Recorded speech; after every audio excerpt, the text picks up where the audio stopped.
Ariana. Barney, you heard President Clinton advise President Obama to appeal to the constitutional option, the 14th Amendment, and not actually be held hostage, which is in fact what he did. Would you have agreed with President Clinton's advice? Reluctantly, no, Ariana, for this reason. And I think, look, as I said earlier, we are, those of us who believe that that government has a role for positive achievement in society, along with the private sector, doing those things only government can do, that we're in a kind of default position right now, and we have to fight back. I believe that last year, the passage of the health care bill was unfairly demonized as having been done with procedural unfairness. That wasn't true. There was a kind of myth about it. But I do think for the president to have invoked the 14th Amendment now, not having thought about it before, after 150 years, would have so exacerbated anger. I don't like this deal, but I think it would have been worse. And let me say this, I think what we now have, those of us, Ariana, like you, like me, who, tax cuts are fun, but I never saw a tax cut put out a fire. I never saw a tax cut fix a bridge.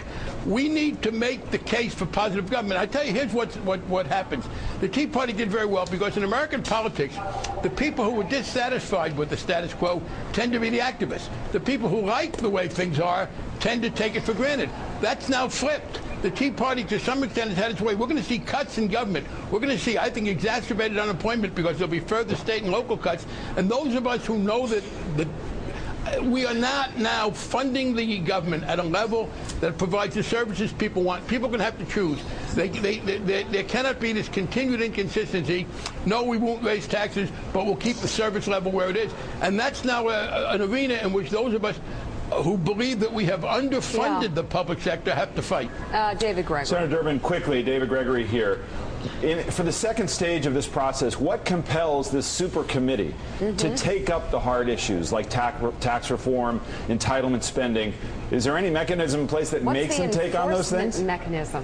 I can tell you what it is. On the Republican side, it's the prospect of almost $1 trillion in defense cuts over the next 10 years. Correct. If you combine the down payment with what could happen. And on the Democratic side, of course, it's cuts in programs that are already, as Barney has said, taking serious hits and for the first time going into Medicare.